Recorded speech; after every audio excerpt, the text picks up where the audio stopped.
Politics and railroads have often gone together, in Georgia or anyplace else. In 1836, Georgia's leaders wanted the state to have rail access to the rest of the country. An act incorporating the Western and Atlantic Railroad to extend from Chattanooga to a point on the south bank of the Chattahoochee River was passed by the legislature. From this point, private companies would be encouraged to build their lines to Athens, to Madison, Milledgeville, Forsyth, and Columbus. These other early railroads included the Central Railroad and Canal Company of Georgia, the Georgia Railroad Company, which was soon changed to the Georgia Railroad and Banking Company, and the Monroe Railroad Company, later to become the Macon and Western. Franklin M. Garrett, Atlanta's leading historian as well as a noted rail historian, recounts the founding in 1837 of a location called Terminus.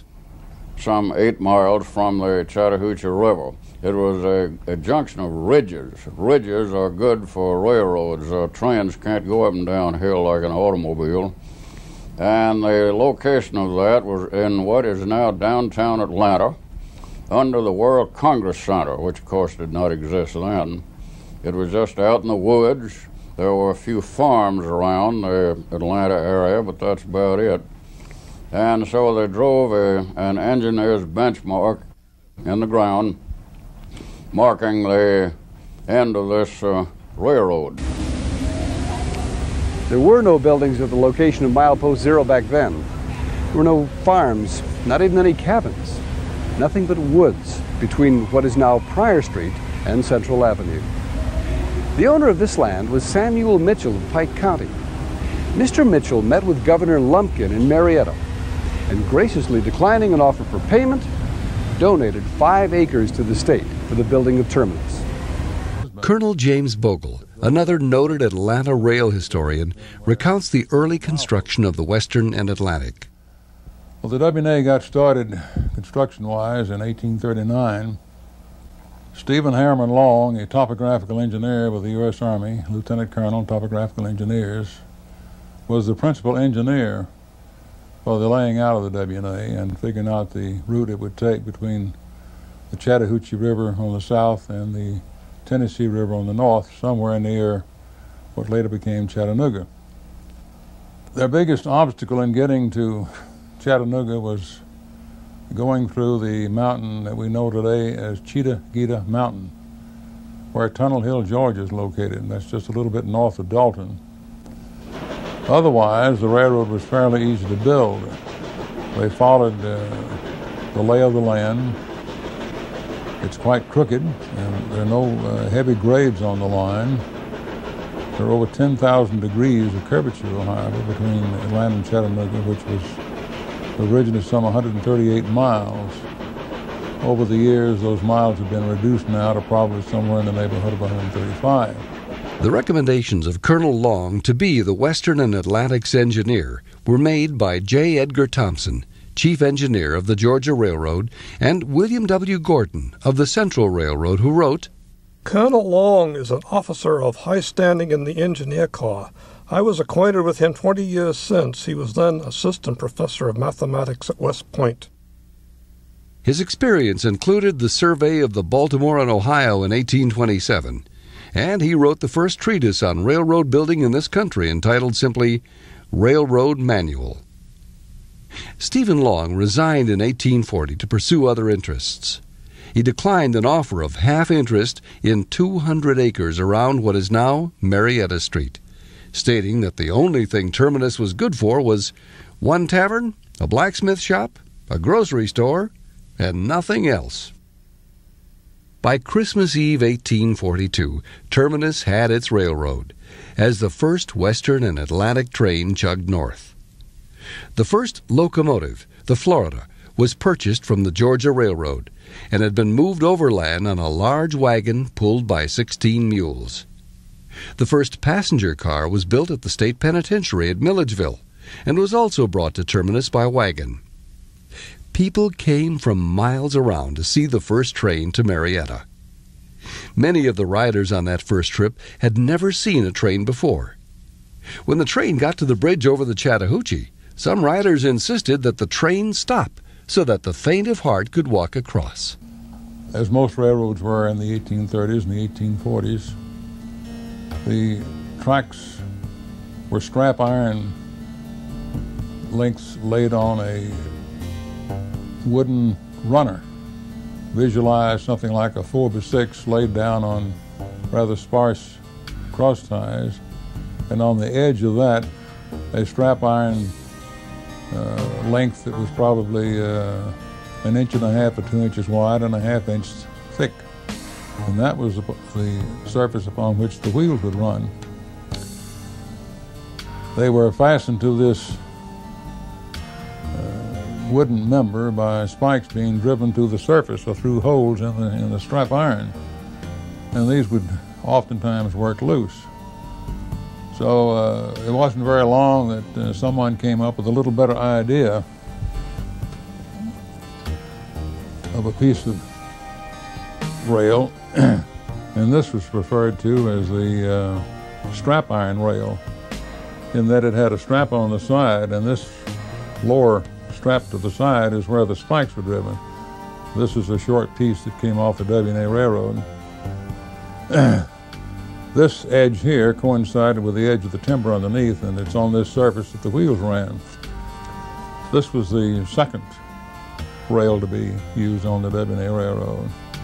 Then it wasn't too long after that until the U-rail was devised, and this is a little piece of a cross-section of the U-rail used on the W&A Railroad. It got its name from the fact that it's, when inverted, is in the shape of a U. And this fit into a chair that connected the two rails. And this was a little bit better and worked a lot better than did the strap rail. And the next rail to come along was the pair rail. This was the beginning of the T-rail as we know it today. All of these were made, incidentally, of wrought iron, which didn't wear too well, nothing like what steel does in our present generation.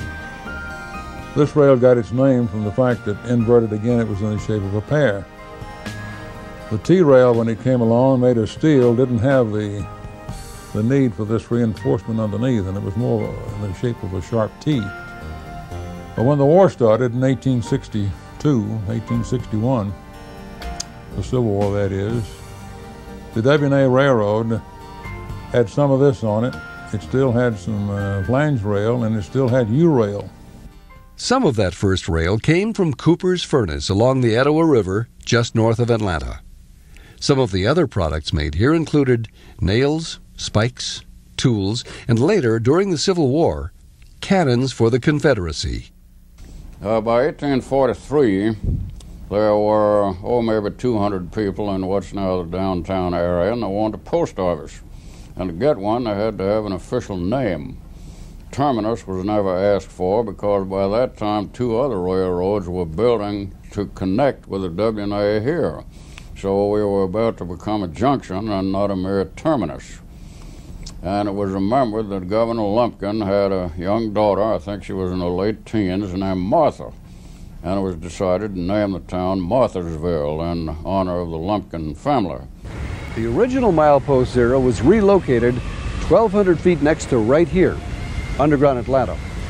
James Williams, then chief engineer of the W&A, wrote to his counterpart, Daniel Griffin of the Monroe Railroad, I have received instructions from our Board of Commissioners to extend the location of the W&A from its present southeastern terminus to a point suitable for the erection of a depot and buildings, and to put the work under contract as soon as possible.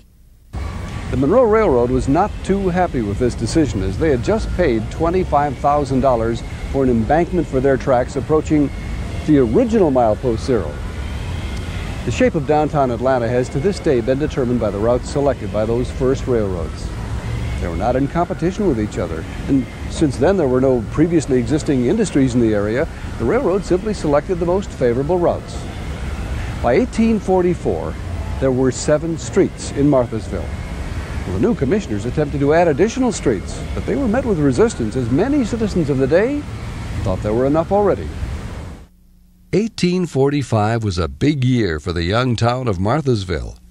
The Georgia Railroad was completing construction to Augusta, and the first train arrived, driven by engineer William F. Adair, running the loco Kentucky with a load of rail for the Western and Atlantic. Now, the men building the railroads were mostly northern men.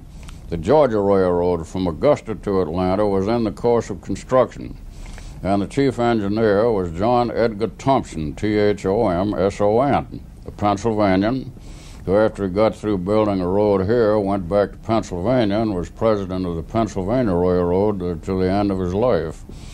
And he had a vision of a great city, and to grow up with a country-sounding provincial name like Marthasville didn't suit him very well. And usually when you have a bright idea, you like to run it by somebody, either a member of the family or a co-worker. And he tried it out on Richard Peters, also a Pennsylvanian, who was his principal assistant, civil engineer. And Mr. Peters sort of liked that name, Atlanta, supposedly the feminine for Atlantic and Western and Atlantic Railroad that put us here in the first place. With the completion from the south in 1846 of the Macon and Western Railroad, formerly the Monroe Railroad, Atlanta now had its famous Iron Triangle. The Macon and Western built a stone freight house where Pryor Street now crosses the tracks. This freight house was destroyed during the Civil War. The new railroad started a second boom for Atlanta, and it was reported that there were probably 12 new houses built on the strength of it. In 1851, another new railroad, the Atlanta and LaGrange, went into operation to the southwest, giving Atlanta 4 main lines. This railroad would later become the Atlanta and West Point. It was not until 1853 that Fulton County was created out of DeKalb County. By this time, the Western and Atlantic had 32 locomotives, 10 passenger, 5 baggage, 91 freight, and 51 platform cars. Atlanta was experiencing tremendous growth, as the population was now 6,000. By 1860, it was possible to travel to many cities around the state and even make connections to New York. Some of the sample fares at the time were $5.50 to Augusta, $4.50 to Macon, $5 to Chattanooga, and $21 to New York.